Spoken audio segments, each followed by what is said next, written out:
Hello everyone, welcome back to my YouTube channel quick math with Ritu. आज की video में हम देखेंगे क्लास 7 के चैप्टर नंबर 10 अलजेब्रिक एक्सप्रेशन के एक्सरसाइज 10.1 का क्वेश्चन नंबर 3। तो देखिए क्या है हमारा question number 3। Identify the numerical coefficient of terms in the following expressions. हमें देखिए इसमें एक्सप्रेशंस दे रखे हैं, ठीक है, अलजेब्रिक एक्सप्रेशंस दे रखे हैं, हमें उनके न्यूमेरिकल कोएफिशिएंट बताने हैं। तो सबसे पहले बात आपको पता होना चाहिए कि न्यूमेरिकल कोएफिशिएंट क्या होते हैं। जैसे कि कोई एक्सप्रेशन है आपका 5 माइनस 3t², ठीक है, इसी में से देख लेते हैं फर्स्ट वाला, जैसे 5 माइनस 3t², ठीक है। इसका जो वेरिएबल वाली टर्म होती है ना, इसमें कौन सी टर्म है वेरिएबल वाली, ये वाली टर्म है ना। तो इसका जो ये न्यूमेरिकल पार्ट होता है ना, जैसे कि समझो 5 माइनस 3t² में हमारा वेरिएबल वाली टर्म कौन सी है, ये है ना। तो यानी कि वेरिएबल वाली टर्म कौन सी है, ये है। इसका जो ये न्यूमेरिकल वाला पार्ट होता है ना, ये होता है हमारा कोएफिशिएंट, ठीक है। सेम ऐसे ही आप देखिए, जैसे कि आपके पास ये एक्सप्रेशन है, इसमें वेरिएबल पार्ट किसमें, ये तो आपका कांस्टेंट है, इसमें भी ये कांस्टेंट था ना, तो इसे नहीं लेंगे, ठीक है। हम लेंगे टर्म ये जो वेरिएबल पार्ट वाली है और उसका कोएफिशिएंट लेंगे, ठीक है। इस तरीके से करना है हमें। जैसे टर्म हमारी ये हो गई जो वेरिएबल पार्ट वाली है, ठीक है, और कोएफिशिएंट कौन से हो गए हमारे, यहाँ पे ये हमारे हो गए कोएफिशिएंट्स, ओके। तो अब देखिए, अब इस वाली एक्सप्रेशन में देखिए ये तो कांस्टेंट पार्ट है, अब इसमें देखिए वेरिएबल पार्ट कौन सा है, टी, ठीक है। तो हमें ये वाली टर्म लेनी है टी, फिर t², ये वाली टर्म लेंगे, और t का क्यूब, ये वाली टर्म लेंगे। अब इसमें देखिए, इसमें जो हमारा कोएफिशिएंट है, इसमें t में क्या है, अगर कुछ भी नहीं लगा साथ में तो क्या लगा हुआ है, 1 ही लगा हुआ है। क्या लगा हुआ है, 1 लगा, तो इसका कोएफिशिएंट कितना हो गया हमारा 1, ठीक है। अगर हमारा माइनस टी होता तो हम क्या लिखते हैं, माइनस का 1, जैसे हमने अब यहाँ पे माइनस का साइन भी लिया ना कोएफिशिएंट में, सेम ऐसे ही। अब देखिए t² का क्या होगा हमारा कोएफिशिएंट, क्या कुछ भी नहीं है तो समझो क्या लगा हुआ है 1, तो यानी कि इसका कोएफिशिएंट कितना हो गया हमारा 1। अब बताइए t की क्यूब, इसका कोएफिशिएंट कितना हो गया हमारा 1, ठीक है। तो इस तरीके से हमें करना है, इस तरीके से हमें करना है, ठीक है। तो इस तरीके से हमें करना है, ठीक है। चलिए नेक्स्ट पार्ट देखेंगे। अब हम थर्ड पार्ट देखिए क्या है। अब देखिए इसमें कितनी टर्म्स है हमारी, 3 टर्म्स, और तीनों ही टर्म्स में हमारी क्या वेरिएबल हैं, तो यानी कि तीनों ही टर्म्स लेंगे x, 2xy और 3y, ओके। तो ये तो हो गई हमारी टर्म्स। अब हमें बताने कोएफिशिएंट, और कोएफिशिएंट भी कौन से बताने हमें, न्यूमेरिकल वाले। कौन से बताने, न्यूमेरिकल वाले। तो देखो x के आगे क्या है, तो कुछ भी नहीं लिखा तो समझो क्या है, 1 है, ओके। अब बताइए एक्स वाई के आगे क्या है, न्यूमेरिकल पार्ट बताना है हमें सिर्फ, तो क्या है एक्स वाई के आगे 2 है, तो इसका कोएफिशिएंट कितना हो गया 2। 3y के आगे देखिए क्या है, वेरिएबल पार्ट हमारा ये है, और इसका जो कांस्टेंट पार्ट क्या है 3, तो यही हमारा क्या है, इसका न्यूमेरिकल कोएफिशिएंट है, ठीक है, न्यूमेरिकल कोएफिशिएंट है। अब देखिए इसमें कौन सी टर्म है, 100m, ठीक है, और कौन सी है 1000 एन। 100m में कौन सा है न्यूमेरिकल कोएफिशिएंट 100, कितना है 100, और 1000n में 1000, ओके। तो इस तरीके से हमें करना है, ठीक है। आप देखेंगे आगे के पार्ट। फिफ्थ पार्ट देखिए क्या है, क्या एक्सप्रेशन दे रखे हैं, -p² q² और +7pq। कितनी टर्म्स है हमारी वेरिएबल वाली, 2 टर्म्स है ना। तो लिख लिया हमने, एक टर्म है हमारी p² q² और क्या है +7pq। अब बताइए इसमें क्या है हमारा न्यूमेरिकल कोएफिशिएंट, क्या पूछा हमसे न्यूमेरिकल इसमें क्या है हमारा numerical coefficient -p² q²। Numerical part क्या है, माइनस का 1, कितना है -1, ओके, अब बताइए +7p³ में प्लस का साइन लगाओ ना लगाओ मर्जी है, ठीक है। तो देखिए 7p³ में क्या है 7, क्या है 7, न्यूमेरिकल कोएफिशिएंट क्या है 7, ठीक है। तो इस तरीके से हमें करना है। अब देखिए सिक्स पार्ट में क्या एक्सप्रेशन है, एक है हमारे पास ये टर्म और एक ये वाली टर्म, दोनों में वेरिएबल है। तो देखिए एक है 1.2a और 0.8b, ठीक है।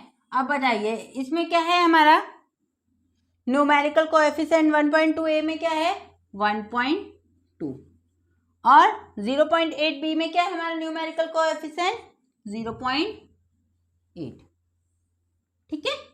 अब देखिए सेवंथ वाला देखेंगे अब 3.14r², तो एक ही टर्म है ना, और उसी के साथ ही वेरिएबल भी है और उसी के साथ क्या है कांस्टेंट पार्ट भी है। तो देखो 3.14r² क्या है हमारी टर्म है और इसका न्यूमेरिकल कोएफिशिएंट क्या है हमारा 3.14, ओके। आगे के पार्ट देखेंगे अब हम 8th वाला। देखिए अब क्या है 2 ब्रैकेट में l+b, पहले से सॉल्व कर लेते हैं, ठीक है। तो अब देखो पहले 2 को l से करा तो क्या मल्टीप्लाई किया तो क्या है हमारे पास 2l, फिर आएगा प्लस का साइन, फिर 2 को हमने b से मल्टीप्लाई किया, क्या है हमारे पास 2b, ओके। अब पता चल गई हमें टर्म्स कौन सी है, हमारी टर्म्स कौन सी है 2l और 2b, ओके। अब इसका न्यूमेरिकल कोएफिशिएंट क्या है 2l में क्या है हमारा न्यूमेरिकल पार्ट क्या है, कांस्टेंट वैल्यू कौन सी है 2, और यहाँ पे देखिए 2b में हमारा न्यूमेरिकल पार्ट कौन सा है 2, ठीक है। अब देखिए 9th वाला, इसमें टर्म कौन सी है, एक है हमारे पास 0.1y और क्या है 0.01y², ठीक है। दोनों में वेरिएबल है।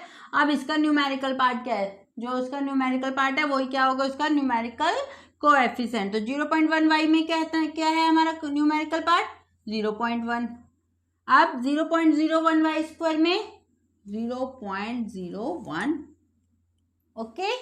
तो इस तरीके से हमें क्वेश्चन नंबर 3 करना है, ठीक है। न्यूमेरिकल कोएफिशिएंट पूछा था हमसे, तो जो वेरिएबल पार्ट है उसकी जो न्यूमेरिकल पार्ट होता है, जो उसका न्यूमेरिकल पार्ट होता है वही हमारा न्यूमेरिकल कोएफिशिएंट होता है, ठीक है। अब देखिए क्वेश्चन नंबर 4 देखेंगे। नंबर 4 देखिए क्या है क्वेश्चन नंबर 4 का ए पार्ट, ठीक है। इसमें भी 2 पार्ट है, ए पार्ट और बी पार्ट। तो ए पार्ट देखिए identify terms which contain x, ठीक है। हमें वो वाली टर्म बतानी है जिसने क्या करा हुआ है, जिस एक्स वेरिएबल को कंटेन करा हुआ है, ठीक है। And give the coefficient of x, और हमें कोएफिशिएंट भी किसका बताना है एक्स का बताना है, किसका बताना है एक्स का बताना है।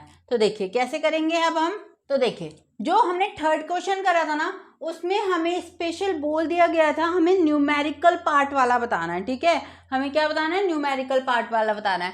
अब इसमें ऐसा हमें कुछ नहीं बोला हुआ है। तो देखिए पहले तो हमें वो वाली टर्म लेनी है जो एक्स कंटेन करी हुई है, तो ठीक है, ठीक है। इसमें पहले हमें कौन सी टर्म्स लेनी है जो x कंटेन करी हुई है। तो देखो फर्स्ट एक्सप्रेशन है y² x + y, देखिए किस वाली टर्म ने x कंटेन करा हुआ है, इस वाली टर्म ने, है ना। तो हम ये वाली टर्म ले लेंगे सिर्फ y² एंड x, ठीक है। अब हमें बताना है and give the coefficient of x, ठीक है।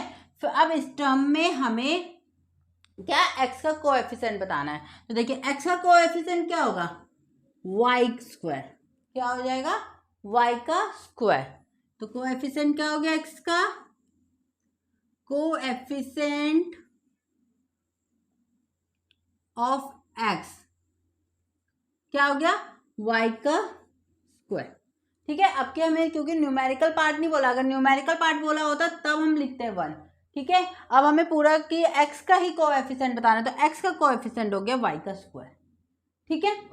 इसका x का कोएफिशिएंट है। अब देखिए इसमें देखिए एक टर्म ये है एक टर्म ये है, किस टर्म ने हमारी x को कंटेन करा हुआ है, इस वाली टर्म में। तो लिख देंगे क्या है ये वाली टर्म -8yx, है ना, क्योंकि माइनस का साइन भी साथ में चलता है ना। तो आप बताइए ये टर्म ये रही जिसने x कंटेन करा हुआ है। अब इसका x का कोएफिशिएंट क्या है? क्या है x का कोएफिशिएंट? -8y। क्या है? -8y। ठीक है, जिसका कोएफिशिएंट पूछा जाए उस वाले वेरिएबल को छोड़ के बाकी जो लेफ्ट पार्ट होता है वो लिख देंगे। ठीक है, अब देखिए ये टर्म है, 3 टर्म्स है, लेकिन x किसने कंटेन करा हुआ है? सिर्फ इस वाली टर्म ने, तो लिख देंगे x। ठीक है, अब इसका कोएफिशिएंट क्या होगा? कुछ भी नहीं है इसके आगे, तो समझो क्या है? 1 है, तो इसका कोएफिशिएंट कितना हो जाएगा हमारा? 1। ओके, अब देखिए फोर्थ पार्ट, 3 टर्म्स दे रखी है। ठीक है, x किसने कंटेन करा हुआ है? इस वाले ने, तो यानी कि ये वाला टर्म लिख देंगे क्या? zx। अब बताइए x का कोएफिशिएंट कितना है? z। कितना हो गया? z। x को छोड़ के बाकी लेफ्ट पार्ट लिख देते कोएफिशिएंट में, जिसका भी पूछा गया हो। ठीक है, तो इस तरीके से हमें करना है। ओके, चलिए आगे के पार्ट देखेंगे। अब हम फिफ्थ पार्ट देखिए क्या है। 3 टर्म्स हैं और किस टर्म ने x कंटेन करा हुआ है? इस वाली ने भी करा हुआ है और इस वाले ने भी करा हुआ है। ठीक है, तो कौन कौन सी टर्म है? एक x है और xy है। ओके, अब बताइए इस वाली टर्म का कोएफिशिएंट क्या है हमारा? 1। ओके, और इस वाली टर्म का कोएफिशिएंट क्या है हमारा? y। ओके, अब देखिए नेक्स्ट टर्म, देखिए नेक्स्ट क्वेश्चन देखेंगे। एक्सप्रेशन में देखिए कौन सी टर्म ने x कंटेन करा हुआ है? इस वाले ने कंटेन करा हुआ है, तो लिख देंगे 12xy का स्क्वायर। ओके, अब इसका हमने क्या बताना है? x का कोएफिशिएंट बताना है, तो क्या हो जाएगा?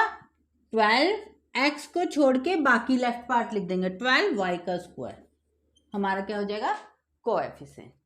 ठीक है, 7th पार्ट देखिए किसने करा हुआ है? दोनों ही टर्म ने x कंटेन करा हुआ है, 7x और x का y square.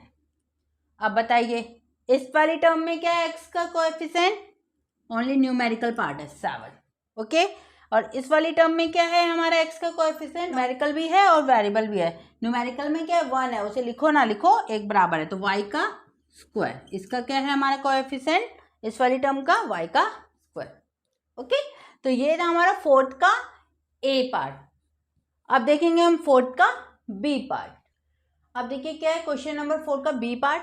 Identify terms which contain y का स्क्वायर। अब क्या बोल रहा है?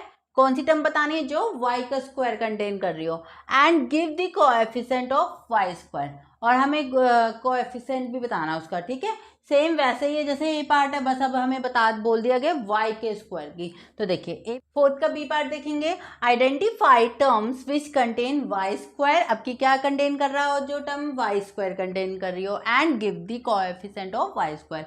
सेम वैसे ही जैसे हमने ए पार्ट में करा था, उसमें x का था। अब इसमें क्या है? जो टर्म y स्क्वायर को कंटेन कर रही हो। किसको? y स्क्वायर को। y भी नहीं होना चाहिए, y स्क्वायर होना चाहिए। ठीक है, और फिर हमें y स्क्वायर का कोएफिशिएंट भी बताना है। तो देखिए ये वाली टर्म है, देखो फर्स्ट में देखिए 8 - xy स्क्वायर में कौन सी टर्म है जो हमारे y स्क्वायर को कंटेन कर रही है? इस वाली टर्म को, है ना। तो देखो क्या होगी टर्म? माइनस का x y का स्क्वायर। ठीक है, ये वाला टर्म है। अब इस वाली टर्म का कोएफिशिएंट क्या है? y स्क्वायर को छोड़ के जो लेफ्ट पार्ट है वो उसका कोएफिशिएंट है, यानी कि माइनस का x। ओके, सेकंड पार्ट देखिए 5y स्क्वायर प्लस 7x। किसने कंटेन करा है y को? किसने कंटेन करा हुआ है? y स्क्वायर को। y स्क्वायर को किसने करा है? इस वाली टर्म ने, तो लिख देंगे 5y का स्क्वायर। ओके, अब कोएफिशिएंट बताना, y के स्क्वायर को छोड़ के जो लेफ्ट पार्ट है वो इसका कोएफिशिएंट है। ओके, अब बताइए थर्ड क्वेश्चन, थर्ड पार्ट देखिए किसने करा हुआ है कंटेन? देखो इसने सिर्फ y कंटेन करा हुआ है, तो इस वाली टर्म को नहीं लिखेंगे। एक तो इसने करा हुआ है और एक इसने करा है, तो ये वाली टर्म देखिए कौन सी है? माइनस का 15x y का स्क्वायर और 7 का y स्क्वायर। ये 2 टर्म्स है जिन्होंने y स्क्वायर कंटेन करा हुआ है। अब देखिए इस टर्म का कोएफिशिएंट क्या होगा? y को छोड़ के जो लेफ्ट पार्ट है, यानी कि -15x। ठीक है, अब इस वाली टर्म का क्या होगा? 7। ओके, तो इस तरीके से हमें करना है क्वेश्चन नंबर 4। ओके, तो आज की वीडियो में हमने क्या देखा? क्वेश्चन नंबर 3 और क्वेश्चन नंबर 4। ठीक है, क्वेश्चन नंबर 3 में हमें टर्म्स और फैक्टर्स बताने थे। ठीक है, तो इस तरीके से हमें करना है। तो आज की वीडियो में हमने क्या देखा, क्वेश्चन नंबर 3 और क्वेश्चन नंबर 4। क्वेश्चन नंबर 3 में हमें ओनली न्यूमेरिकल क्वेश्चन नंबर 3 में हमें ओनली क्या बताना था, न्यूमेरिकल कोएफिशिएंट बताने थे। और क्वेश्चन नंबर 4 में न्यूमेरिकल हो या वेरिएबल वाला हो, ठीक है, हमें दोनों ही बताने थे। लेकिन उस टर्म में जैसे ए पार्ट में एक्स बोल दिया था तो एक्स का ही, और बी पार्ट में हमें वाई स्क्वायर बोल दिया था तो उसी का है, ठीक है। तो आज के वीडियो में हमने देखा क्वेश्चन नंबर 3 और 4। आई होप आपको समझ आ गया होगा। अगर आपको इन क्वेश्चन से रिलेटेड कोई भी क्वेरी है तो आप क्वेश्चन बॉक्स में मेरे से अपनी क्वेरी, अपनी प्रॉब्लम पूछ सकते हो, मैं रिप्लाई ज़रूर करूँगी। तो आप कमेंट बॉक्स में मेरे से पूछ सकते हैं, मैं आपको रिप्लाई उसका ज़रूर दूंगी। और अब मिलते हैं हम अपनी नेक्स्ट वीडियो में। और अगर आपको मेरा पढ़ाया हुआ समझ आ रहा है तो प्लीज़ मेरी वीडियो को लाइक, शेयर एंड सब्सक्राइब कीजिए,